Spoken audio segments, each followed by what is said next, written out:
Shime-waza is how to close the blood flow or the airflow, resulting in the person choking. Nami-Juji-Jime. See how the thumbs are on the inside? Gyaku-Juji-Jime. Thumb is on the outside this way here. Kata-Juji-Jime. The thumb in, you want to make sure that it gets way up there too. Most of the people, they might get one deep and then this one here, and they go, I wonder how come it doesn't work. But if you do both the same way, it'll work. Doesn't matter which one's on top, that's up to you. You're trying to cut the blood flow, not the airflow, so the knuckle's way up here. Your thumb is going to touch the top of the collarbone. That's your target. This is how most people practice it. Does that hurt? Does it hurt? Not yet. Not yet. That's not a good way to practice it. So, Nami-Juji-Jime. 1, 2, 3, 4, 5. And then 1, 2, 3, 4, 5. You notice each time I hit the target. Now 1, 2. Each time I hit the target. 1, 2. Yes, it's uncomfortable for the uke. That's why you take turns. So that's uchikomi. Come in, come out. Don't try and execute the technique, because then it'll be exceedingly uncomfortable. So the idea is to come here and get this, and then the only thing you do is your elbows come out. There's no pressure. Do you feel any pressure?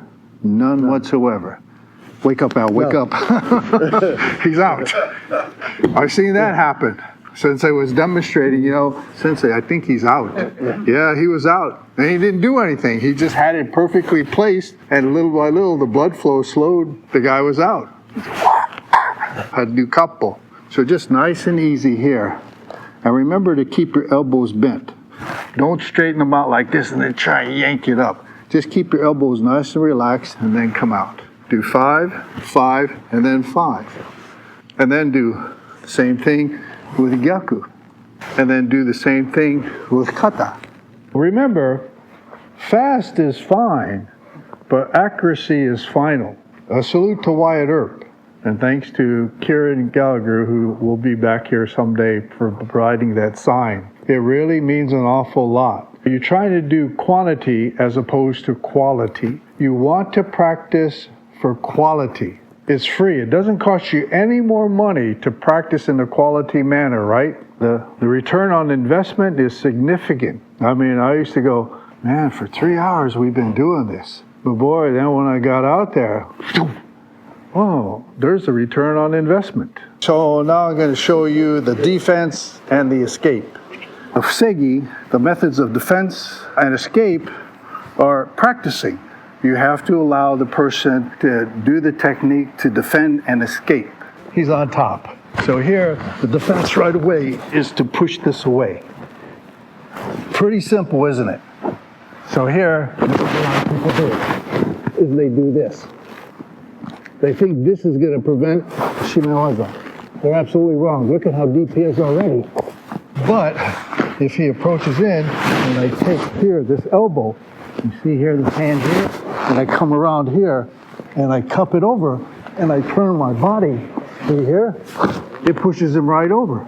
The other way, you take both hands here and come right down and see how I have the elbow bent in. And then I put my leg over here, and then the elbow is going to strike him right in the upper chest. Let's say he's lucky or he's really good. Let's say Alan's really good, and he has you here. Here is what you do. This is what a lot of people do.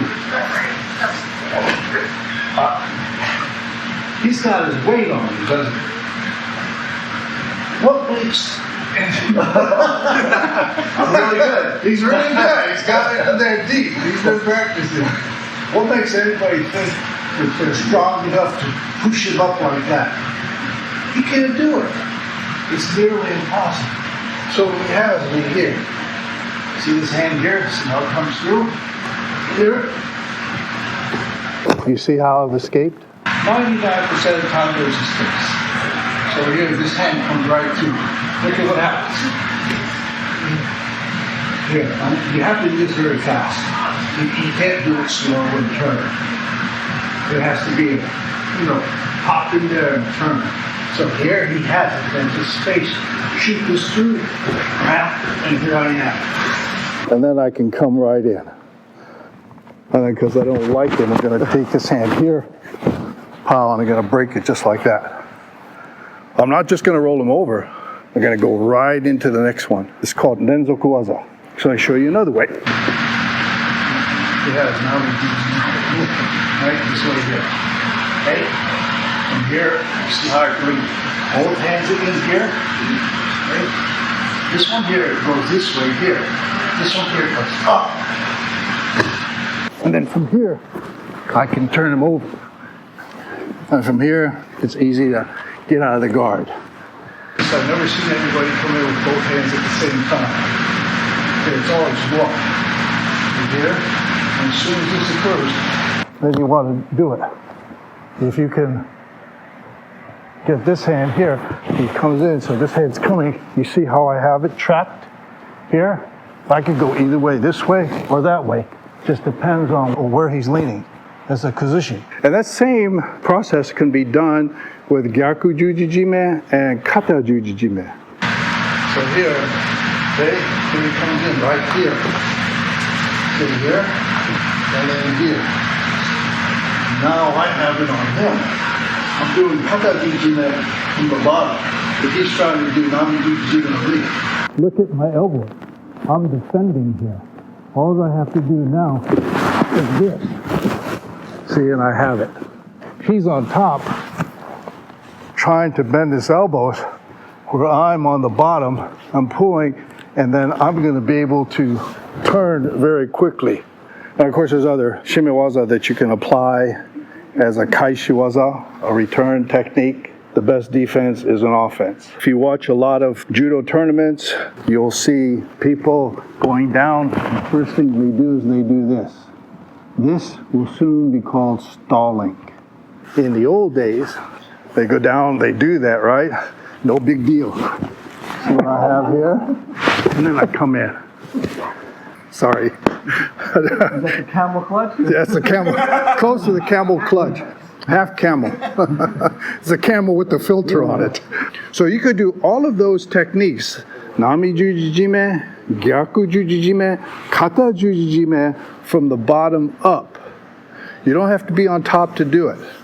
Probably 90% of the time that I did Shime-waza, I was on the bottom, able to get in there, block, prevent him from coming in, and then executing, and then learning how to roll very quickly.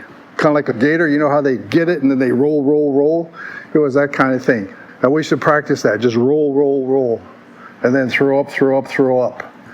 All these can be done from standing. That's how they originated. If you go way back, you'll see this in Jiu-Jitsu, and you go back further to China and Kempo, the Buddhist monks were the mental health specialists of those times. And they had to learn to control. That's where you say Osai Komi-waza. That's where you see Shime-waza. That's where you also see Kansetsu-waza. They created those too. Now, of course, remember in judo, it's only relegated to the arm. But way back then, there were wrist, finger, neck, back, knee, ankle, toe. Those are all Kansetsu-waza. They used those because it inflicted just enough pain so they were able to calm them down. I wasn't born in judo or jujitsu. I was born in the Buddhist monasteries that were taking care of the mentally disabled people.